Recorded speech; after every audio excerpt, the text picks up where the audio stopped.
नमस्कार। आज हम लोग आचार्य विनोबा भावे के विषय में चर्चा करेंगे। विनोबा भावे के विषय में इसकी एक पहली कक्षा हो चुकी है। दूसरी कक्षा में हम आचार्य विनोबा भावे के विषय में भूदान आंदोलन की बात करेंगे। भूदान आंदोलन कहने का मतलब ये हुआ, भू मतलब भूमि और दान मतलब दान देना।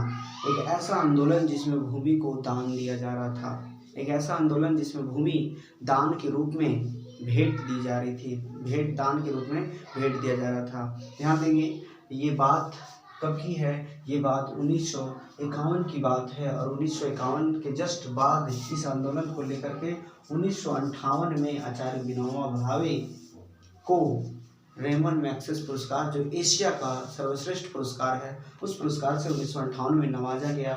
ध्यान देंगे 18 अप्रैल 1951 में इस आंदोलन का शुरुआत हुआ।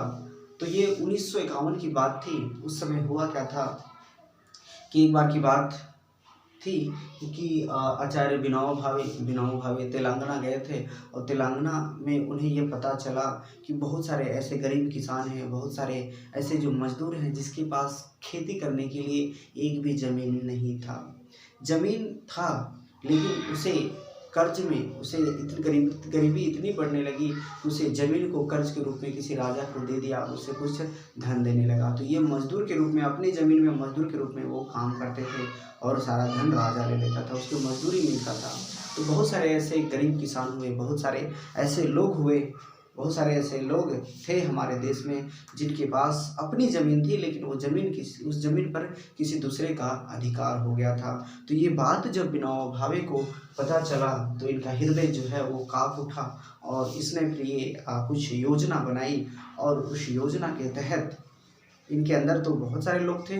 तो हुआ क्या कि आचार्य विनोबा भावे ने फिर ये सोचा और अपने साथ लेकर के लोगों के पास गया और प्रत्येक राजा से, प्रत्येक बड़े बड़े ठेकेदार से जिसके अंदर बहुत सारी ज़मीन है, साहूकार से ये अनुरोध करते थे।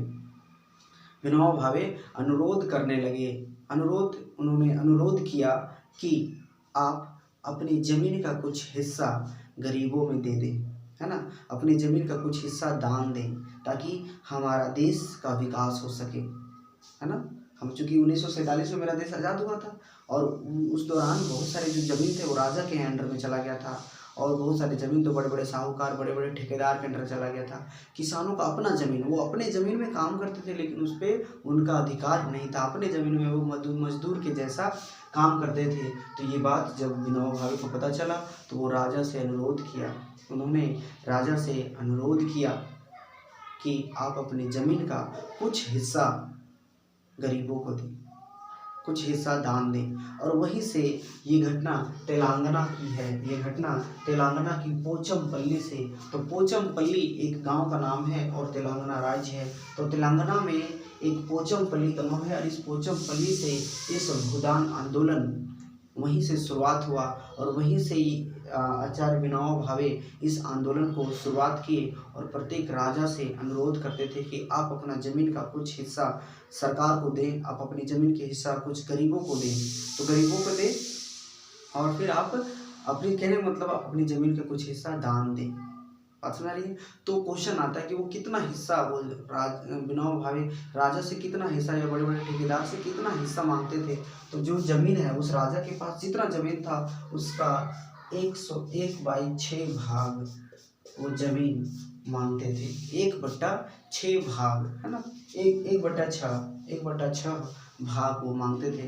कहने का मतलब ये हुआ कि अगर आपके पास 60 डिसमिल, कहने का मतलब 60 कट्ठा ज़मीन है तो उसका 6 भाग आपको 10 कट्ठा दान में दे दीजिए। 10 कट्ठा आप भूदान कर दें, आप 10 कट्ठा भूमि को दान कीजिए। ये विनोबा भावे अनुरोध करते थे। ज़मीन तो राजा का ही था, ज़मीन पर राजा का अधिकार था, बस ये अनुरोध करते थे। ध्यान देंगे विनोबा भावे की छवि इस प्रकार से बन गई थी कि वो किसी राजा से दान मांगते थे और वो राजा स्वेच्छा से अपना दान दे देते थे।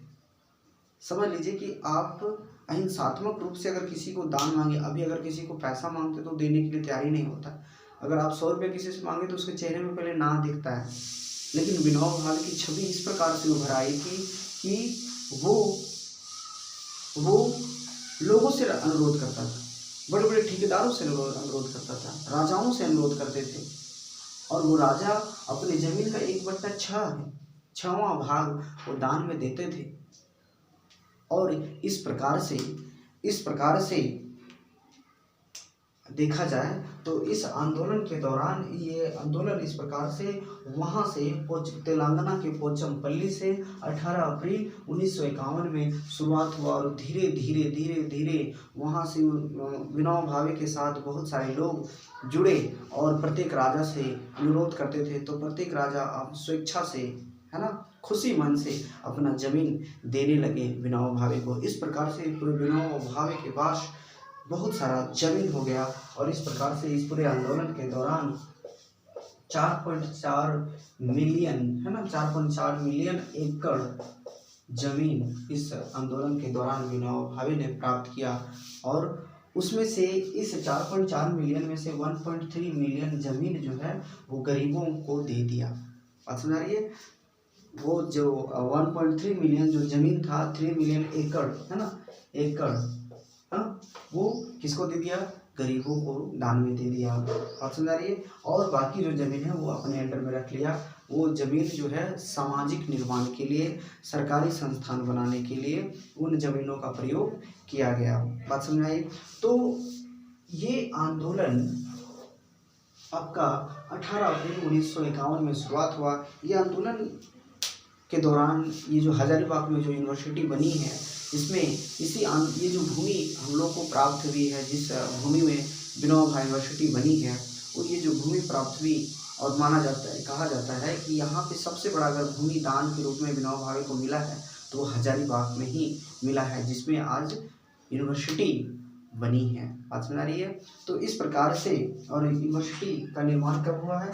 तो वो है 17 सितंबर, ध्यान दीजिए, है ना। विनोबा भावे का जन्म 18 सितंबर और यूनिवर्सिटी का निर्माण 17 सितंबर। तो 17 सितंबर को विनोबा भावे का स्थापना दिवस मनाया जाता है, विनोबा भावे यूनिवर्सिटी का स्थापना दिवस मनाया जाता है। तो इस प्रकार से ये आंदोलन बहुत बड़ा योगदान रहा विनोबा भावे का हमारे समाज में और हमारे देश के लिए। बात समझ आई? तो इस प्रकार से अगर आपका क्वेश्चन भूदान आंदोलन से संबंधित कुछ भी प्रश्न आता है, अगर कुछ लिखने के लिए आता है, तो ये सब बातें आप लिखेंगे। क्लियर हुआ? तो आज की क्लास यहीं पे समाप्त करते हैं। तो विनोबा भावे के विषय में 2 पार्ट में कक्षाएं चली हैं। आप दोनों पार्ट को देख लेंगे तो आंसर में कुछ ना कुछ तो आप लिख ही सकते हैं। अगर ये क्लास अगर आपके लिए कुछ फ़ायदेमंद रहा होगा तो बिल्कुल आप कुछ ना कुछ ज़रूर कमेंट करें। अगर कुछ कमियाँ, अगर कुछ गलतियाँ रही होंगी तो उसे ज़रूर प्रकाशित करें, ताकि हम जान सकें, क्योंकि प्रत्येक मनुष्य के अंदर कुछ ना कुछ कमियां होती हैं। मैं चाहता हूं कि आप लोगों के लिए कुछ फ़ायदा हो जाए, कुछ लाभ मिले। चूँकि अभी क्या है कि अभी सेमेस्टर 1 में बहुत सारे बच्चे जो हैं परेशान हैं, तो उनकी सुविधा के लिए मैं ये प्रयास कर रहा हूँ। आप लोगों का सपोर्ट चाहिए, है ना। तो अगर आप लोग सपोर्ट करेंगे तो आगे मैं इसी तरह का थोड़ी मेरे तरफ से जितनी हो पाएगी हम बिल्कुल करते रहेंगे। चलिए, धन्यवाद।